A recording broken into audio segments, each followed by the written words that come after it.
ayer y hoy, aprendiendo del pasado, de Rensis, ayer y hoy. Se cumple en este momento 15 horas, 1 minuto, 8 segundos de que comenzó la maratónica sesión extraordinaria del llamado del Poder Ejecutivo Nacional para que trate el paquete de alternancias después de una herencia inequívoca de una Argentina arrasada.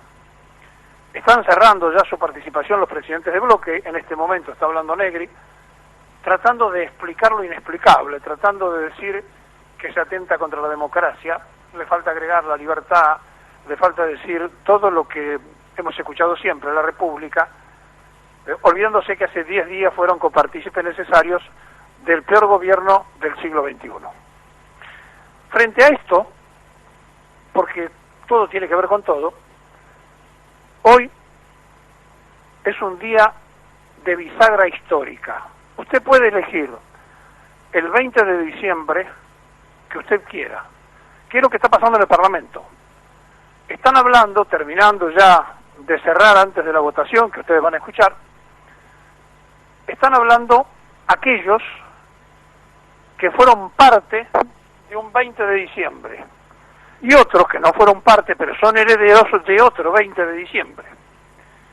Sí, el 20 de diciembre de 1945 se firmaba el decreto 33.302 y se creaba el Instituto Nacional, escuchen bien, que iba a permitir la probabilidad de que por primera vez en la historia los trabajadores argentinos tuvieran un sueldo complementario.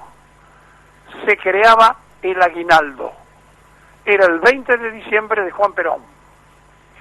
Otro 20 de diciembre del 2001 era el de Fernando de la Rúa. 39 muertos, un helicóptero. Ese es el debate en este momento en la Cámara de Diputados. De aquellos que son herederos del 20 del 45 y los que son herederos del 20 del 2001. Por eso, en este comienzo, queremos que escuchen la realidad del 20 de diciembre del 2019, donde está terminando de hablar el referente radical Negri. Después va a cerrar seguramente el presidente del bloque del Frente de Todos y se pasará a la votación. Y allí van a escuchar qué hace la mayoría, por qué vota la mayoría, si vota por el 20 de diciembre del 45 o por el 20 de diciembre del 2001. Vamos al Congreso.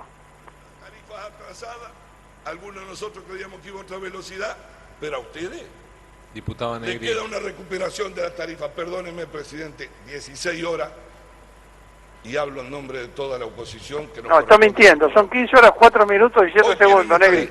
Pero está pasado 1 minuto y medio, diputado. Sí, perdóneme, deme 5 minutos.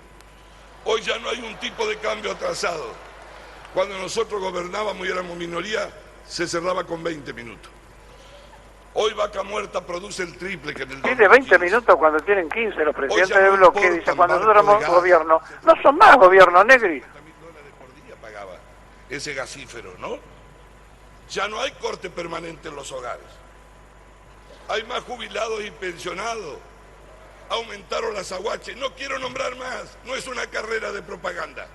Quiero decirle que objetivamente no son las mismas condiciones. No traten de vender en una película un pedazo de una historia que no existe y esconden de la película la parte que actuaron ustedes. Bueno, no quieren aceptarlo de tierra arrasada. Quiero decirle, presidente, 2 palabras más. Delegaciones excesivas, 11 delegaciones. Llamen no por la deuda externa, porque es cierto que hay que negociar con el fondo. Y es cierto que los vencimientos son muy cortos. Y es cierto que le iba a tocar a cualquiera que gane. Estamos dispuestos a ayudar. Pero llamen al diálogo. Conversemos sobre eso. También quiero decirle que no hacía falta ponerlo acá. Tiene facultades para renegociar la deuda, el gobierno. Está en la Ley de Administración Financiera, artículo 67, búsquenlo. No solo para renegociar, tiene autorización para congelar tarifas. Este gobierno que terminó tiene congelado el gas hasta enero y electricidad hasta abril. Podrían haber seguido si quieren. Ahora les digo, si congelan todo el tiempo, el proceso de inversión va a ser así. Y el verano de ahora lo vamos a pagar después. Y con esto termino, presidente. Hubo un colega que hizo una referencia al 58 que en buena hora lo sacaron. Pero eliminen del artículo primero la emergencia administrativa, porque abre la puerta a las grandes tentaciones. Señor presidente, honorable Cámara, con la ley de movilidad lo que les quiero decir es esto. Desde el fallo Badaro, lo que se exigió es que haya un índice, y ustedes vienen por la suspensión. Hubieran traído otro índice, aunque nosotros no lo compartamos, podría ser distinto, lo podrían haber preparado antes, o hubiesen dejado esta ley hasta que tengan otro índice. No, hay que decir la verdad. Cuando tuvimos aquel hecho tan desgraciado, que casi se incendiaba la ciudad, yo no quiero buscar las declaraciones, nos decían, le roban un trimestre a los jubilados. Ustedes, muchachos, le llevan un semestre a los jubilados, no un trimestre. ¿Saben cuánto es eso? 3.000 millones de dólares. Esa es la verdad, para llegar a los 9.000. Entonces, acá lo que hay es un impuestazo para buscar recursos por ingreso, sin bajar gastos y asentado en tres partes: sobre el campo, sobre la clase media y sobre los jubilados. No cambien por títulos grandes. Lo que hay que hacer es decir la verdad. Ayer el ministro de Economía fue más sincero que muchos de ustedes. Lo reconoció en un programa de televisión. Lo que creemos nosotros es que es injusto que se pretenda insultar y no reconocer cuál es el camino que han elegido. Ojalá tengan suerte. Yo soy escéptico. Y les digo una cosa, asumiendo todo pasado en su tiempo, Massa se ríe pero no lo corta. No creo que nada vuelva para ser peor. Creo que todos los que vuelven pueden ser mejor. Ahora, perdónenme, tengo un temor, que vuelvan pensando que pueden ser lo mismo que el 2015. Y eso es imposible. No hay un mundo igual al 2015. No hay yuyo a $600 como en el 2015. No hay tolerancia social para juntar tanta discrecionalidad como en el 2015. Es absolutamente imposible. Es más, el resultado electoral de buena fe les ha hecho pensar que ganaron, pero además con el 60% y que eso les da mayoría absoluta. No, ganaron legítimamente. Ojalá le vaya bien al país, para que le vaya bien al gobierno y que después compitamos. Pero no confundan, no hay prepotencia, ni mayoría absoluta, ni concentración de poder. Nos podrán ganar a nosotros, pero no van a poder detener a la sociedad. Nada más, presidente. Bueno, termina de hablar Negri, el representante del 20 de diciembre del 2001. Vamos a escuchar lo que pasa en el Congreso ahora. Le recuerdo a los señores diputados, que procedan a identificarse. En el cierre de bloques tiene la palabra el diputado Máximo Kirchner. Gracias, señor presidente. Bueno, tiene razón el diputado opinante. Sería imposible pensar que estamos en el 2015. Realmente esto se parece más al 25 de mayo del 2003 que al 9 de diciembre de 2015. La propia situación económica en la que han dejado el país se asemeja más a ese 2003.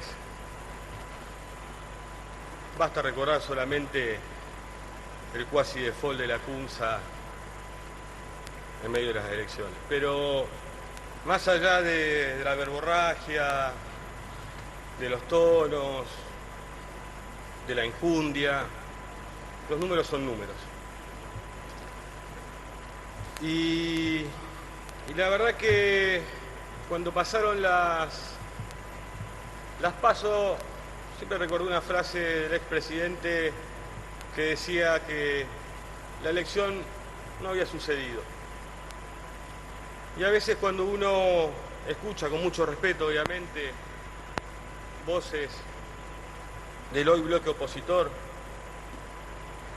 parece que el gobierno de Macri no hubiera sucedido, que hubiéramos saltado del 2015 al 2019, que nadie hubiera gobernado. Y fueron sucediendo cosas, fueron pasando cosas. Cuando uno recuerda los inicios, en esto que recién decía, en las cuestiones fundantes, la construcción de mayorías, yo, por ejemplo, voy a recordar algunas frases del primer ministro de Economía de Mauricio Macri, Prat Gay, para entender por qué fue pasando lo que fue pasando. Célebres algunas. Por ahí no están en el orden cronológico adecuado, pero la deuda se paga con deuda. La deuda se paga con deuda. Y esa fue la lógica constante a la hora de administrar la Argentina. Pensando que se podía tomar deuda para pagar deuda y que después irá para tomar más deuda, para pagar más deuda. Otra gran frase fue dos pizzas, queriendo bajarle el valor al tremendo ajuste que se empezaba a desarrollar en Argentina. Otras más despectivas, más amenazantes, a la hora de despedir empleados públicos, grasa militante, o también al sector privado y a los gremios. Cada gremio sabrá hasta qué punto puede arriesgar salarios a cambio de empleos. Así le hablaba el ministro de Economía a las trabajadoras y a los trabajadores argentinos. Y vaya que cumplieron. Perdieron el poder adquisitivo y perdieron el empleo también. Este tipo de cosas, más allá de los tonos que usemos, son las que nos pueden y nos tienen que llevar a reflexionar.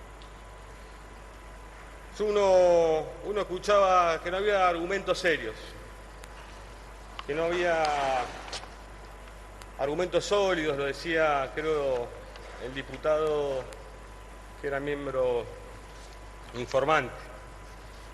Entonces se pregunta, la desocupación en la Argentina y su crecimiento, de 5,6 a esta última medición 9,7, como decía también el otro miembro informante, olvidando de decir que en la medición interanual, la anterior al 9,7 era 9, un crecimiento entre el 8 y 10% de la desocupación interanual. Pero no solo concluye ahí, porque a veces, en parte, ese discurso para cuando no hay ideas económicas que hayan plasmado crecimiento en la Argentina, apelamos a cuestiones más subjetivas. Y, por ejemplo, se ha tornado una cuestión casi metódica de tener discursos discriminadores. Por ejemplo, los planes sociales. Tratar de construir consensos a través de la crítica a la gente que recibe una ayuda del Estado. Cuando uno mida el 2015, estos son datos que trajo Marcos Peña acá, así que calculo que es muy confiable Peña. 200.708 planes en el 2015. En el 2019, 517.043, una diferencia de 316.000 planes más. Resulta que siempre a los que se los acusa, al peronismo, a los humildes, a los choriplaneros, que teníamos que construir mayoría y gobernar de esa manera, teníamos menos de la mitad de lo que generó el macrismo al final de su gestión. Pero, aparte, si uno hiciera un ejercicio para medir esa desocupación y tomáramos y sacáramos a estos beneficiarios, en el 2015 la desocupación hubiera sido de 7,5, la que existía más los planes sociales. La del 2019, ¿saben cuánto sería? Con este 9,7 más los planes sociales, 13,6. 13,6. Con un problema aparte. No solo se han destruido puestos de trabajo, muchos han sido precarizados, han perdido derechos, y otros tanto, a pesar de tener un trabajo formal, no sobrepasan la línea de la pobreza. Ese trabajador que alguna vez se acercó respetuosamente al presidente y le decía que no podía más, era un trabajador formal, que le decía que ya no podía más. Imagínense aquellos que están por fuera de la formalidad en las condiciones que están viviendo y a qué tienen que hacer frente. Por eso, cuando por ahí decimos que no hay argumentos sólidos, tendríamos que fijarnos bien, porque, miren, caímos así en el Fondo Monetario, y estas cosas, cuando caímos en el Fondo Monetario, tienen algunas grandes explicaciones. Por ejemplo, el diputado preopinante, allá por el 24 de noviembre del 2004,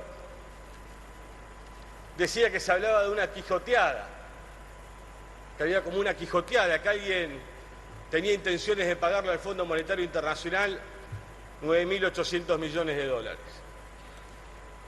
Tiene razón, fue una quijoteada. Realmente en 2 años y medio poder cancelar la deuda con el Fondo Monetario fue una quijoteada.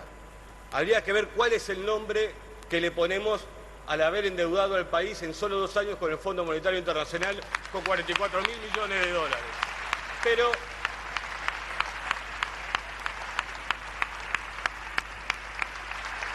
esto nace en otro lado.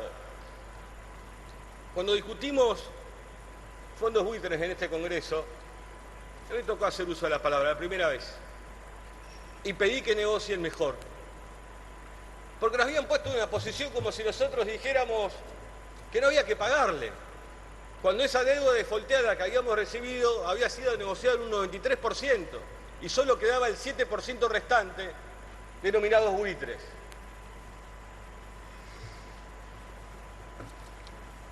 El hoy gobernador de la provincia de Buenos Aires, Axel Kicillof, porque esto sí es ser una oposición constructiva, que es decirle al que está gobernando lo que puede ocurrir. Kicillof dice, ¿sabés? ¿No será que después nos van a decir para que le preste primero necesita un programa del Fondo Monetario Internacional?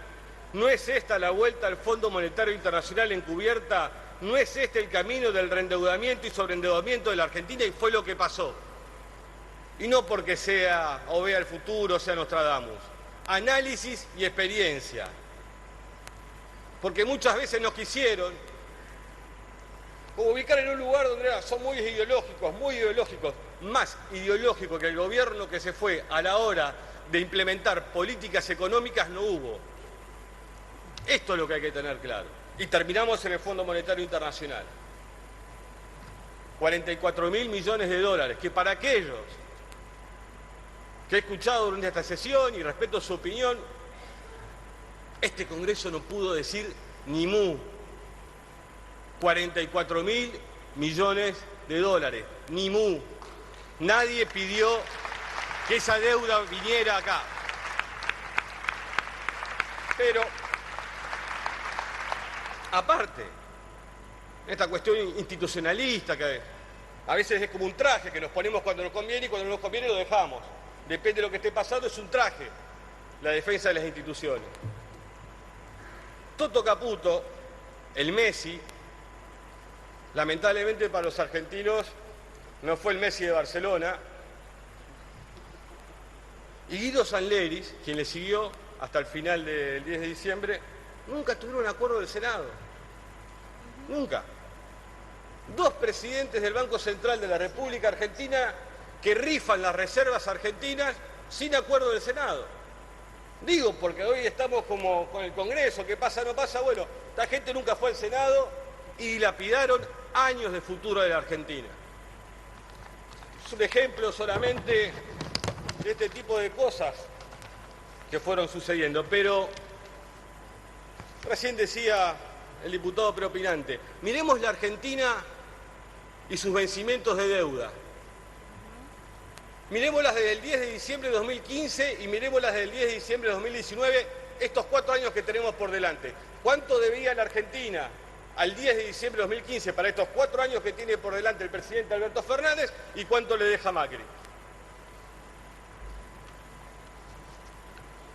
Es asombrosa la cifra. Al 2015 había vencimientos para el año que viene de 10.000 millones de dólares. Ahora se le han sumado 48.000 millones de dólares. Al 2021 de 17, del 2015 y del 2016 23 más. ¿Quién diseñó? ¿Quién pensó los perfiles de vencimiento en el gobierno?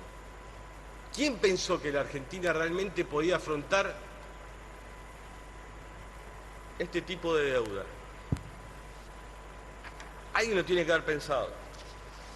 Pero este tipo y esta construcción de vencimientos para el 2019-23 es la que provoca, por ejemplo, que hoy el gobierno, con un DNU, haya tenido que reperfilar 9.000 millones de dólares para agosto de 2020, con bancos y fondos privados. Diputado, vaya redondeando. ¿Cuánto? Ya se pasó 2 minutos. Pido el mismo trato que el diputado preopinante.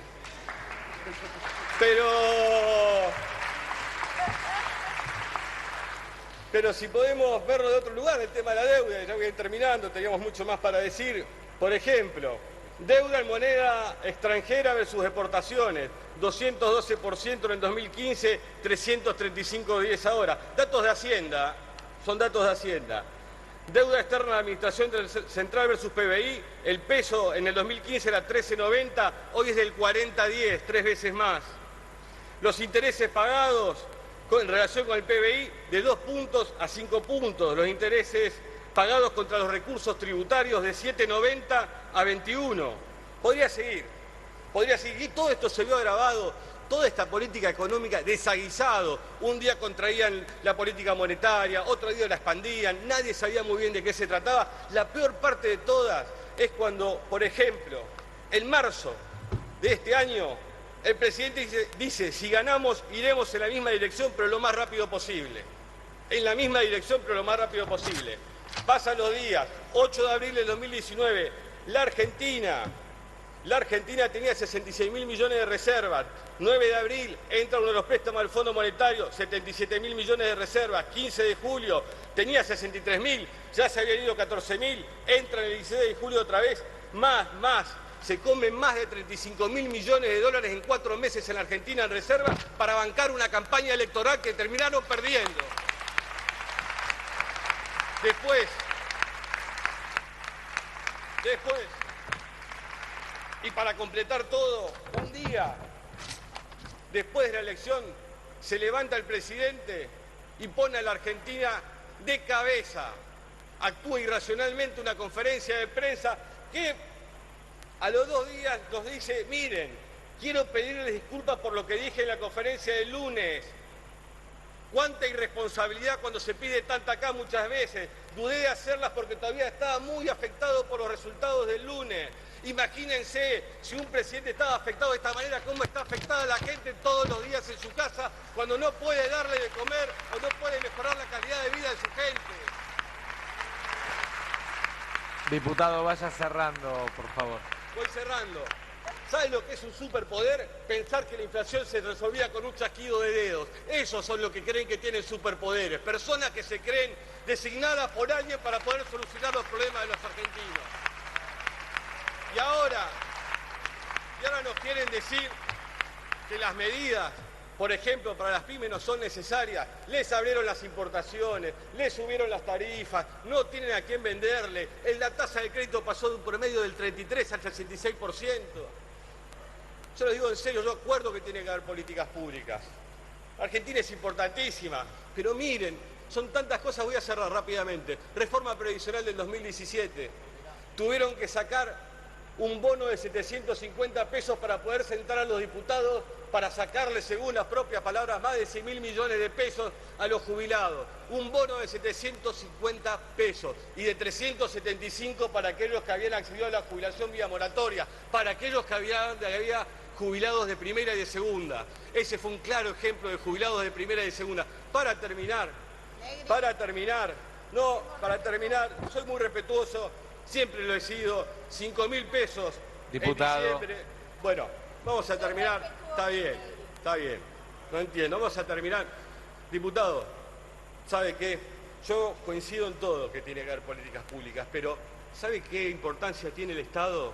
Lo decía un ex canciller, el océano. Si el Estado no está, digamos, todo libre, nada le prohíbe al krill comerse a la ballena, pero es siempre la ballena que se coma el krill. Y el Estado tiene que estar siempre para regular las fuerzas económicas, sociales y de convivencia entre los más fuertes y los más débiles. Ese tiene que ser el primer acuerdo para que no vuelvan estas políticas que desprotegieron a las argentinas, a los argentinos y los endeudaron por años. Muchísimas gracias, señor presidente. Terminan de escuchar ustedes la propuesta del 20 de diciembre, los herederos, de 1945. Antes habían escuchado a los representantes de la propuesta del 20 de diciembre del 2001. En un ratito se va a votar. La Argentina tiene dos caminos, el de Perón o el de la Rúa.